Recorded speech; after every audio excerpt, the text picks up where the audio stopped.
നമുക്കൊക്കെയുള്ള പരാതിയാണ്. അല്ലാഹുവിനെ കരയാൻ കഴിയുന്നില്ല, ദുആ ചെയ്യുമ്പോൾ കരച്ചിൽ വരുന്നില്ല, നിസ്കരിക്കുമ്പോൾ കരച്ചിൽ വരുന്നില്ല, ഖുർആൻ ഓതുമ്പോൾ കരച്ചിൽ വരുന്നില്ല. അതിനുള്ള പ്രതിഫലം എന്ത്? അതിനുള്ള പരിഹാരം എന്താണ്? പ്രതിവിധി എന്താണ്? വഇദാ സമിഉ മാ ഉൻസില ഇലർ റസൂലി തറാ അയുനഹും തഫീദു മിനൽ ദംഇ മിമ്മാ അറഫൂ മിനൽ ഹഖ്. അല്ലാഹുവിന്റെ റസൂലിലേക്ക് അവതരിപ്പിച്ച പരിശുദ്ധ ഖുർആനിന്റെ ആയത്ത് കേൾക്കുമ്പോൾ തറാ അയുനഹും അവരുടെ കണ്ണുകൾ പ്രവാചകരെ താങ്കൾക്ക് കാണാം. തഫീദു മിനൽ ദംഇ മിമ്മാ അറഫൂ മിനൽ ഹഖ്. ആ കണ്ണുകളിലൂടെ കണ്ണുനീരതാ ചാലിട്ടൊഴുകുകയാണ്. നിനക്ക് കരയാൻ കഴിയുന്നില്ലേ? നീ ഖുർആൻ ധാരാളമായി കേൾക്ക്. നിന്റെ ഹൃദയം നൈർമല്യമുള്ളതാകും, നിന്റെ ഹൃദയം വളരെ നേർത്തതാകും, പെട്ടെന്ന് കരയാൻ നിനക്ക് കഴിയും. ഖുർആൻ ധാരാളം കേട്ടാൽ മതി. നമ്മൾ കേട്ടിട്ടില്ലേ ഒരുപാട് കാര്യങ്ങൾ പരിശുദ്ധ ഖുർആൻ ഓതുമ്പോൾ അവരെങ്ങനെ കരയാണ്. ചില കാര്യങ്ങൾക്കൊന്നും അങ്ങോട്ട് മുന്നോട്ട് ഓതാൻ പറ്റുന്നില്ല. ഓർമ്മയുണ്ട്, ഹറമിൽ ഒരു വട്ടം നമസ്കരിക്കാൻ വന്നപ്പോ സൂറത്തുൽ ഫാത്തിഹ പൂർത്തീകരിക്കാൻ കഴിയാതെ സൗദ് ശുറൈം കഷ്ടപ്പെട്ട അദ്ദേഹത്തിന്റെ പ്രയാസം സൂറത്തുൽ ഫാത്തിഹ പൂർത്തീകരിക്കാൻ കഴിയുന്നില്ല. എത്ര വട്ടം നമ്മുടെ ഫാത്തിഹ എത്ര വട്ടം ഫാത്തിഹ ഇതുവരെ കരച്ചിൽ വന്നിട്ടുണ്ടോ? അദ്ദേഹത്തിന് ഫാത്തിഹ പൂർത്തീകരിക്കാൻ കഴിയുന്നില്ല, മുന്നോട്ട് ഓതാൻ ശബ്ദം പുറത്തേക്ക് വരുന്നില്ല, കരച്ചിൽ വന്നിട്ട്. അല്ലാഹു സുബ്ഹാനഹു വ തആല ആ ദർജയിലേക്ക് നമ്മെ എത്തിക്കുമാറാകട്ടെ. പ്രിയപ്പെട്ടവരെ, ആ പരിശുദ്ധ ഖുർആൻ യഥാർത്ഥമായി നമ്മുടെ ഹൃദയത്തിലേക്ക് കടന്നു കഴിഞ്ഞാൽ ഖുർആനിന്റെ ഓരോ ആയത്തുകളും നമ്മൾ നിയന്ത്രിക്കും. ഓരോ ആയത്തുകളും നമ്മൾ നിയന്ത്രിക്കും. അങ്ങനെയാണല്ലോ ലൻ തനാലുൽ ബിർറ ഹത്താ തുൻഫിഖൂ മിമ്മാ തുഹിബ്ബൂൻ വമാ തുൻഫിഖൂ മിൻ ശൈഇൻ ഫഇന്നല്ലാഹ ബിഹി അലീം. നിങ്ങൾക്ക് ഇഷ്ടമുള്ളതിൽ നിന്ന് ചെലവാക്കുന്നത് വരെ അല്ലാഹ് നിങ്ങളുടെ നന്മ പൂർത്തിയാക്കുകയില്ല. അല്ലാഹുവിന് വേണ്ടി ചെലവാക്കുക. ഈ ആയത്ത് കേട്ടപ്പോഴാണ് വലിയൊരു ദാനം ചെയ്തത്. ബൈറൂഹ എന്ന് പറയുന്ന വലിയൊരു തോട്ടം അദ്ദേഹത്തിന്റെ പള്ളിയുടെ നേരെ ഓപ്പോസിറ്റ് ഉണ്ടായിരുന്നു. മദീന പള്ളിയുടെ നേരെ വലിയ ഇഷ്ടമാണ് അദ്ദേഹത്തിന്. നബി സല്ലല്ലാഹു അലൈഹി വസല്ലം ഇടയ്ക്കിടയ്ക്ക് കയറുകയും അവിടുന്ന് വെള്ളം കുടിക്കുകയും ചെയ്യുമായിരുന്നു. ഈ ആയത്ത് ഇറങ്ങിയപ്പോ അദ്ദേഹം പറയാണ്, റസൂലേ, ഞാൻ ആ തോട്ടം അല്ലാഹുവിന്റെ മാർഗ്ഗത്തിൽ ദാനം ചെയ്യാൻ തീരുമാനിച്ചിരിക്കുന്നു. ഒറ്റ ആയത്ത് അത്രയും വലിയ മാറ്റം ഉണ്ടാക്കിയത്. എത്ര ആയത്തുകൾ നമ്മുടെ ജീവിതത്തിൽ കേൾക്കുന്നുണ്ട് പ്രിയപ്പെട്ടവർ. മഹാനായ ഇബ്നു ഉമർ റളിയല്ലാഹു അൻഹു ഈ ആയത്ത് കേട്ടപ്പോ വലിയ സമ്പാദ്യമൊന്നുമില്ല, പക്ഷെ അദ്ദേഹം തന്റെ സമ്പാദ്യം ഇങ്ങനെ ഓർത്തു നോക്കുകയാണ്. അദ്ദേഹത്തിന് ഉള്ള സമ്പാദ്യങ്ങൾ ഇങ്ങനെ ഓർത്തു നോക്കുകയാണ്. അവസാനം അദ്ദേഹത്തിന് ഏറ്റവും പ്രിയപ്പെട്ടതായി വന്നത് റോമക്കാരിയായ അടിമ സ്ത്രീയാണ്, സുന്ദരിയാണ്. അദ്ദേഹത്തിന് വളരെ ഇഷ്ടമാണ്. അദ്ദേഹം ആ സ്ത്രീയെ മോചിപ്പിക്കാൻ, ആ അടിമയെ മോചിപ്പിക്കാൻ വേണമെങ്കിൽ അദ്ദേഹത്തിന് ആ സ്ത്രീയെ കല്യാണം കഴിക്കായിരുന്നു. അതുപോലെ അദ്ദേഹം ചെയ്തില്ല. കാരണം തന്റെ ദാനം പൂർത്തിയാകാതായിരിക്കുമോ ആയിപ്പോകുമോ എന്ന് പഠിച്ചിട്ട് അതുപോലും അദ്ദേഹം ചെയ്തില്ല. ഈ ഒരു രീതിയിൽ പരിശുദ്ധ ഖുർആൻ നമ്മുടെ ഹൃദയത്തെ സ്വാധീനിക്കാൻ കഴിയണം. ഖുർആനിന് വേണ്ടി കഷ്ടപ്പെടാനും പ്രയാസപ്പെടാനും നമുക്ക് കഴിയണം. പ്രിയപ്പെട്ടവരെ, നമ്മൾ ഒരുപാട് ഒഴികഴിവുകൾ പറയും. ഇതൊക്കെറിയോ? മഹാനായ ഉമ്മി മക്തൂം റളിയല്ലാഹു അൻഹു അദ്ദേഹം പ്രസിദ്ധനാണ്. അല്ലാഹുവിന്റെ റസൂലേ, എനിക്ക് കണ്ണ് കാണൂല, അതുകൊണ്ട് പള്ളിയിലേക്ക് നടന്നു വരാൻ കഴിയുന്നില്ല, ഞാൻ വരണമെന്ന് നിർബന്ധമുണ്ടോ എന്ന് ചോദിച്ച സഹാബിയില്ലേ, ആ സഹാബി പരിശുദ്ധ ഖുർആനിൽ അഗ്രഗണ്യനായിരുന്നു. കണ്ണ് കാണില്ല, എന്നിട്ട് ഖുർആൻ മനപ്പാടാക്കി. എത്രത്തോളം അറിയോ? മദീനയിലേക്ക് ദാവത്തിന് വേണ്ടി പറഞ്ഞയക്കുമ്പോ അല്ലാഹുവിന്റെ റസൂൽ കൂടെ അയച്ച മറ്റൊരാളാണ് ഉമ്മി മക്തൂം, അബ്ദുല്ലാഹ് ഇബ്നു ഉമ്മി മക്തൂം റളിയല്ലാഹു അൻഹു. അദ്ദേഹമാണ് ഖുർആൻ ഓതിയിട്ട് അങ്ങനെ ദാവത്ത് ചെയ്തത്. സുബ്ഹാനല്ലാഹ്. ഒന്ന് ആലോചിച്ചു നോക്ക്.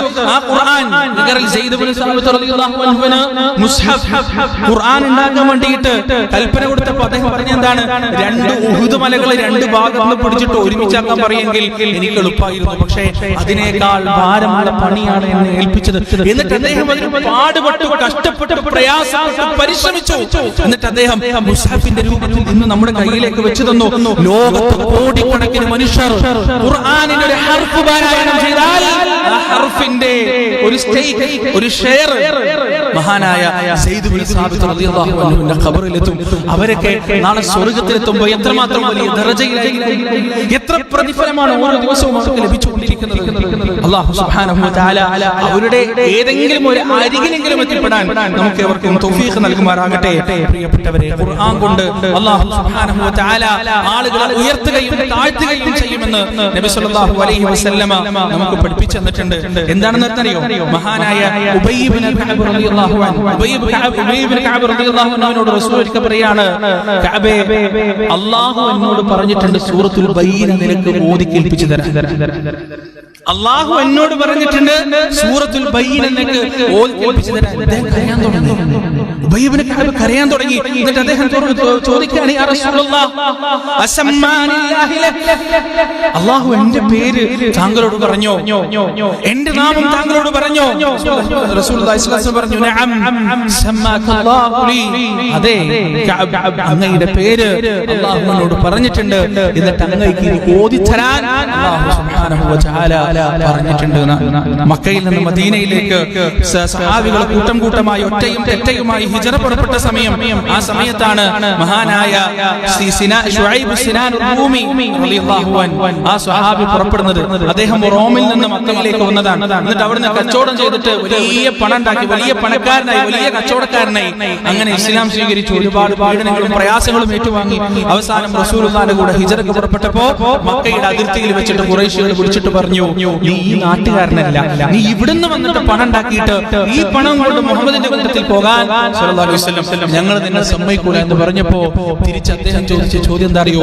എന്റെ സമ്പത്ത് ഞാൻ ഇവിടെ ഉപേക്ഷിക്കുകയാണെങ്കിൽ, എന്റെ സമ്പത്ത് ഞാൻ ഇവിടെ ഉപേക്ഷിക്കുകയാണെങ്കിൽ നിങ്ങൾ എന്നെ പോകാൻ സമ്മതിക്കുമോ? അവിടെ സമ്പത്തൊന്നുമല്ല പ്രിയ, ഒരു പുരുഷായുസ് മുഴുവൻ കഷ്ടപ്പെട്ടുണ്ടാക്കിയ സമ്പത്ത് ഒന്നുമല്ല, അങ്ങോട്ട് ഒഴിവാക്കാൻ. അപ്പൊ ഖുറൈശികൾ എന്നാ പോയിക്കോ, നിന്റെ സമ്പത്ത് അത്രയും വലിയ സമ്പത്ത് ഇവിടെ വിട്ടു പോവുകയാണെങ്കിൽ പിന്നെ നിന്നെ അവിടെ അങ്ങനെ അദ്ദേഹം പോയി. അദ്ദേഹം പോയപ്പോ അല്ലാഹു സുബ്ഹാനഹു വ തആല ജിബ്രീലിനെ അയച്ചു. എന്നിട്ട് റസൂലുള്ളാഹിക്ക് പറഞ്ഞു കൊടുക്കാണ്, ഒരു മനുഷ്യൻ വരുന്നുണ്ട്, ഒരു മനുഷ്യൻ വരുന്നുണ്ട്, ലാഭകരമായ കച്ചവടം നടത്തിയിട്ടാണ് ആ മനുഷ്യൻ വരുന്നത്. എന്നിട്ട് ഈ ആയത്ത് അല്ലാഹു സുബ്ഹാനഹു വ തആല ഇറക്കിയതാണ്. വമിനൻ നാസി മൻ യശ്തരി വമിനൻ നാസി മൻ യശ്രി നഫ്സഹു ഇബ്തിഗാഅ മർദാത്തില്ലാഹ്, അല്ലാഹുവിന്റെ തൃപ്തി ആഗ്രഹിച്ചുകൊണ്ട്, അല്ലാഹുവിന്റെ പ്രീതി ആഗ്രഹിച്ചുകൊണ്ട്, അല്ലാഹുവിന്റെ വജ്ഹ ആഗ്രഹിച്ചുകൊണ്ട് സ്വന്തത്തെ തന്നെ വിറ്റ് കളഞ്ഞവർ അവരുടെ ആളുകളുടെ കൂട്ടത്തിലുണ്ട്, മനുഷ്യരുടെ കൂട്ടത്തിലുണ്ട്.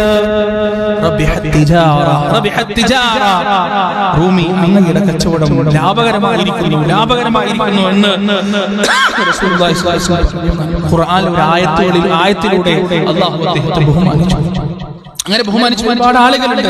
ഇന്നും അല്ലാഹു ഖുർആൻ കൊണ്ട് ആളുകളെ ബഹുമാനിക്കുന്നുണ്ട്. ചില ആളുകളുടെ ഇസ്സത്ത് അല്ലാഹു പരിശുദ്ധ ഖുർആനിലൂടെ ഉയർത്തുന്നുണ്ട്. ചില ആളുകളുടെ ദില്ലത്തും പരിശുദ്ധ ഖുർആനിലൂടെ ഉയർത്തുന്നുണ്ട്. ചില ആളുകളെ അല്ലാഹു അപമാനിക്കുകയാണ്, ചില ആളുകളെ അല്ലാഹു ഇസ്സത്തിലൂടെ ഉയർത്തുകയാണ്. പരിശുദ്ധ ഖുർആനിലൂടെ ഇസ്സത്ത് നേടിയെടുക്കുന്ന ഭാഗ്യവാന്മാരുടെ കൂട്ടത്തിൽ അല്ലാഹു എന്നെയും നിങ്ങളെയും ഉൾപ്പെടുത്തുമാറാകട്ടെ. നാദാ, നിന്റെ പരിശുദ്ധ ഖുർആനിന്റെ യഥാർത്ഥ വക്താക്കളായി, ആ പരിശുദ്ധ ഖുർആനിന്റെ താളുകളിലൂടെ ജീവിക്കുന്ന യഥാർത്ഥ മുത്തബികളായി, യഥാർത്ഥ മുവഹിദുകളായി, മുഖ്ലിസുകളായി ജീവിക്കാൻ ഞങ്ങൾക്ക് നീ തൗഫീഖ് നൽകണേ അല്ലാഹ്.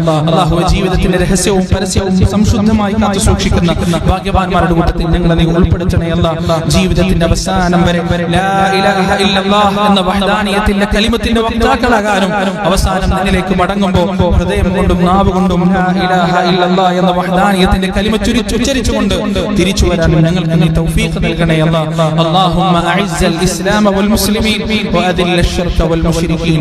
اللهم اغفر للمؤمنين والمؤمنات والمسلمين والمسلمات الأحياء منهم والأموات إنك مجيب الدعوات يا قاضي الحاجات.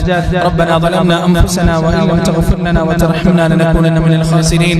ربنا آتنا في الدنيا حسنة وفي الآخرة حسنة وقنا عذاب النار. ربنا تقبل منا إنك أنت السميع العليم وتب علينا إنك أنت التواب الرحيم. وصلى الله على نبينا محمد وعلى آله وأصحابه ومن تبعهم بإحسان إلى يوم الدين.